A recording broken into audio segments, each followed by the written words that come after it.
Hello दोस्तों, legal बस now.com पर आपका स्वागत है। लीगल बस एप्लीकेशन भी आप गूगल प्ले स्टोर से डाउनलोड कर सकते हैं और जुडिशरी प्रारंभिक और मुख्य परीक्षा के प्रश्नों का प्रतिदिन अभ्यास कर सकते हैं। तो आज ही गूगल प्ले स्टोर से लीगल बस ऐप डाउनलोड करें। अभिकरण की संविदा के अंतर्गत अभिकर्ता का प्राधिकार क्या होता है? Agent authority. संविदा विधि सीरीज के अंतर्गत पिछले ऑडियो में अभिकरण की संविदा के संबंध में विशेष बातों का उल्लेख किया गया था। अभिकरण की संविदा क्या होती है, पिछले ऑडियो में इस संबंध में चर्चा की जा चुकी है। इस ऑडियो में अभिकर्ता के प्राधिकार के संबंध में उल्लेख किया जा रहा है। अभिकर्ता के प्राधिकार, एजेंट ऑथोरिटी। अभिकरण की संविदा के अंतर्गत मालिक अपने द्वारा किए जाने वाले कार्यों को किसी अभिकर्ता को सौंप देता है। इस प्रकार वह अपने कार्यों का प्रत्यारोपण कर देता है। मालिक के कार्य अभिकर्ता द्वारा किए जाते हैं तो मालिक अभिकर्ता को अपने अधिकार भी सौंप देता है। भारतीय संविदा अधिनियम 1872 की धारा 188 अभिकर्ता के प्राधिकार के विस्तार के संबंध में उल्लेख कर रही है।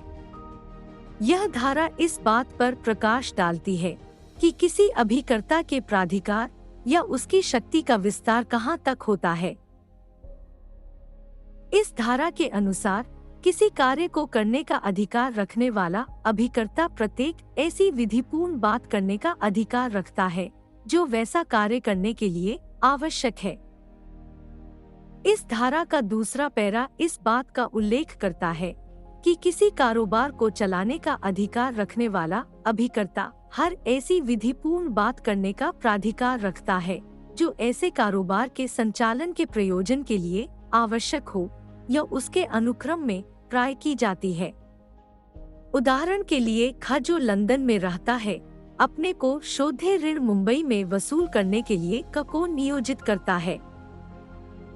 क उस ऋण को वसूल करने के प्रयोजन के लिए आवश्यक कोई भी विधिक प्रक्रिया अपना सकेगा और उसके लिए वह विद्यमान मोचन दे सकेगा। अभिकर्ता का प्राधिकार उस सीमा तक विस्तृत है जिस सीमा तक वह अपने विवेक और शक्ति का प्रयोग कर सकता है।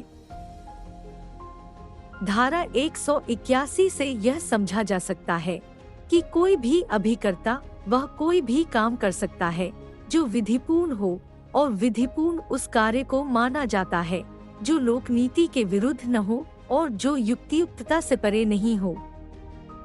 सतलज कॉटन मिल्स लिमिटेड बनाम रंजीत सिंह AIR 1952 पंजाब 253 के प्रकरण में कहा गया है कि किसी निगम के संदर्भ में अभिकर्ता किसी ऐसे कार्य का संपादन कर रहा है जिसका किया जाना उसके लिए अधिकारातीत था तो यह विधिमान नहीं माना जाएगा।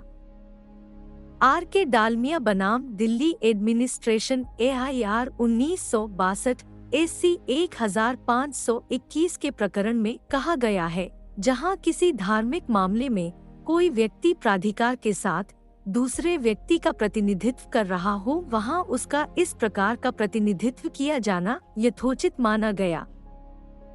वलापद कोऑपरेटिव स्टोर्स लिमिटेड बनाम श्रीनिवास अय्यर ब्रदर AIR 1964 केरल 126 के प्रकरण में कहा गया है कोई भी अभिकर्ता अपने विवक्षित पर अधिकार के अंतर्गत वह कार्य करने के लिए प्राधिकृत है जो विधि विरुद्ध न हो एवं जिसका संबंध वस्तु के विक्रय से हो। मोहम्मद इब्राहिम बनाम union of India AIR 1959 337 Patna के प्रकरण में कहा गया है कि इस संबंध में यदि अभिकर्ता किसी प्रतिकूल दावे का अभिवाद करता है तो उसे स्वीकार किया जाएगा। उसका यथोचित आधार पर परीक्षण किया जाएगा।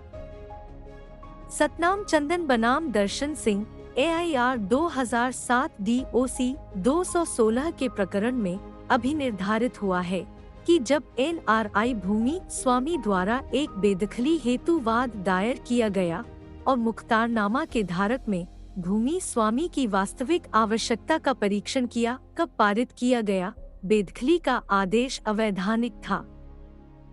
अभिकरण की संविदा एक प्रकार की संविदा होती है, तो इस संबंध में प्राधिकार संबंधी वह सारे नियम होंगे जो संविदा की बाबत लागू होते हैं।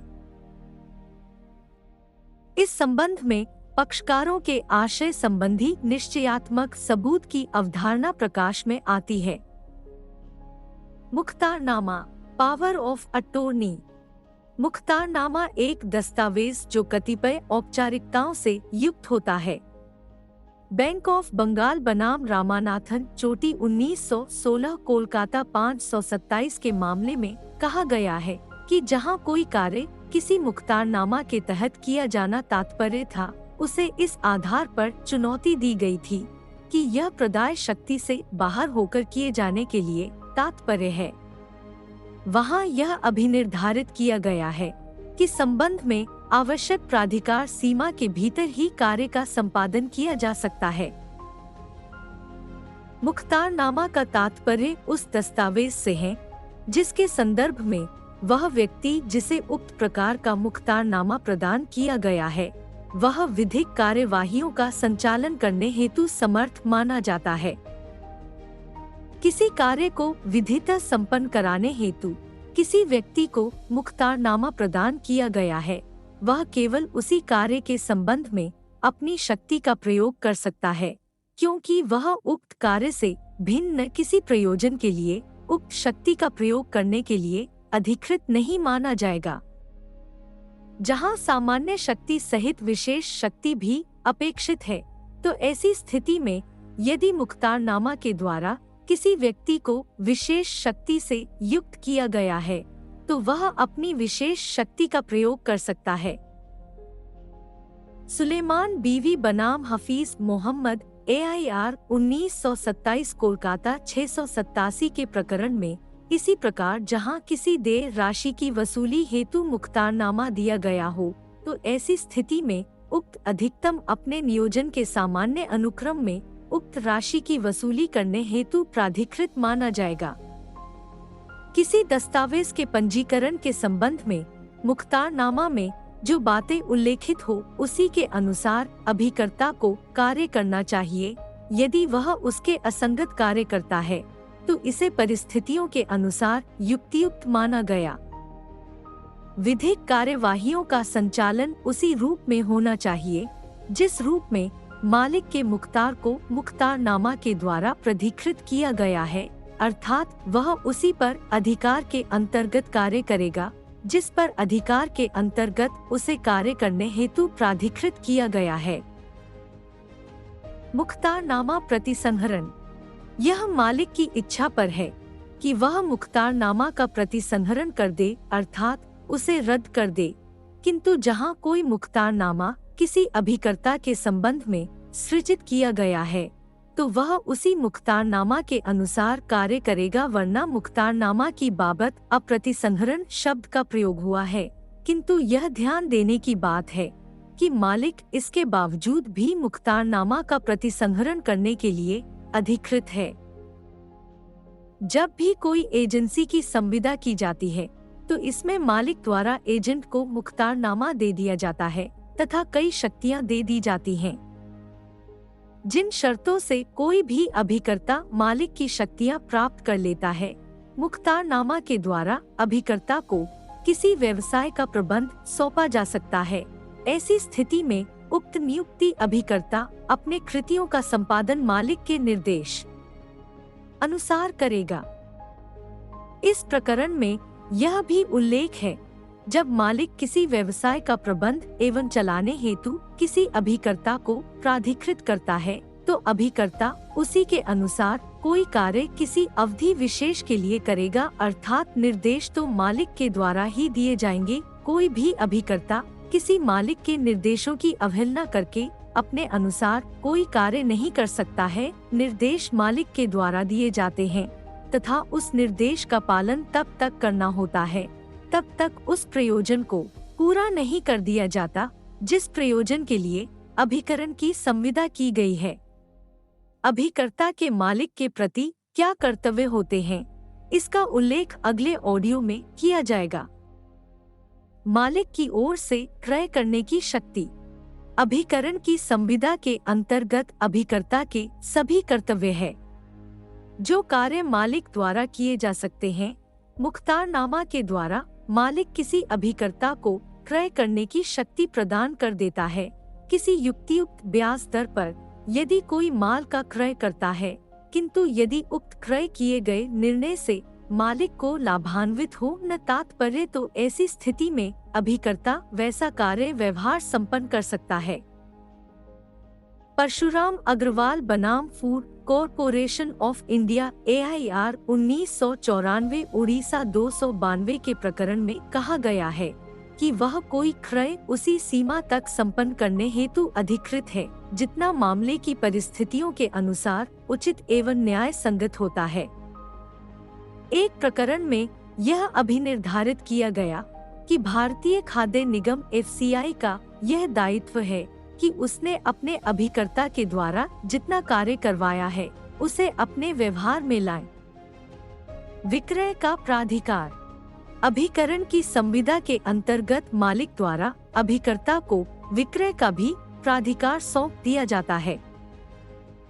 इस प्रकार का प्राधिकार उसे मुख्तारनामा के माध्यम से सौंपा जाता है तथा अभिकर्ता उस चीज को बेचने के लिए शक्तिशाली हो जाता है जिस चीज को मालिक सकता है, परंतु ऐसा विक्रय रहे मालिक के निर्देशों के अनुसार ही किए जाएगा जिस प्रकार किसी वस्तु को मालिक बेच सकता है।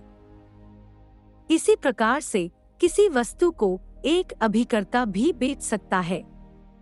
यदि सामान्य तौर पर अभिकर्ता को किसी माल के विक्रय के संदर्भ में नियुक्त किया गया है तो वह माल का विक्रय करेगा। इस निमित्त दलाल से भी संपर्क करने के लिए अधिकृत होगा और उन सभी कार्यों को कर सकता है जो युक्तियुक्तता और लोक नीति के विरुद्ध न हो।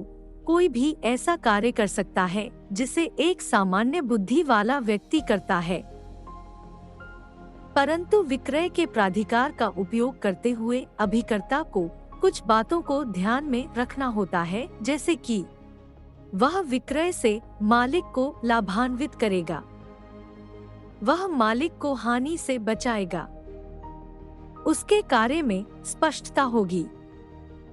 बर्बिक बनाम ग्रांड 1974 के प्रकरण में कहा गया है कि जहां क्रय अथवा विक्रय उसी रूप में होंगे वहां इससे संबंधित बातों का विवरण विक्रय की संविदा में किया जाता है।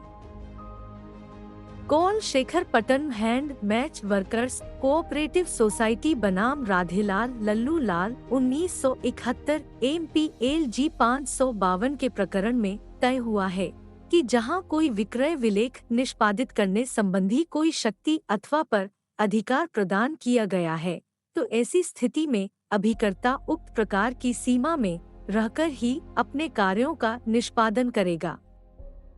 संदाय करने का प्राधिकार। अभिकरण की संविदा के अंतर्गत जिस प्रकार मालिक को कोई भुगतान करने का अधिकार प्राप्त होता है, किसी प्रकार वह पावर ऑफ अटॉर्नी के माध्यम से किसी एजेंट को अपनी ओर से संदाय करने का अधिकार प्रदान कर सकता है तथा इस हेतु उसे शक्तिशाली कर सकता है। कोई ऋण का संदाय करने संबंधी प्रतिकार उक्त संदर्भ में किसी अभिस्वीकृति के अधिकार से संबंधित हो सकता है। यदि कोई अनुबंध आंशिक संदाय से संबंधित है तो ऐसी स्थिति में अभिकर्ता मालिक की ओर से आंशिक संदाय करेगा। इसी प्रकार का विचार न्यायालय ने अन्नाचारी बनाम रत्नम के मामले में व्यक्त किया है। भुगतान प्राप्त करने की शक्ति।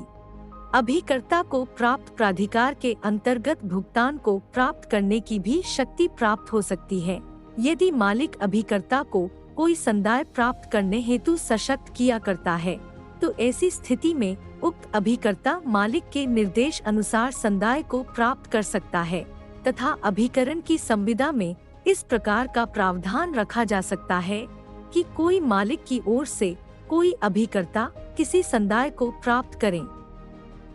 ऋण वसूलने का प्राधिकार। किसी भी अभिकरण की संविदा के अंतर्गत के मालिक द्वारा अभिकर्ता को अपने ऋण को वसूलने का अधिकार भी दिया जा सकता है।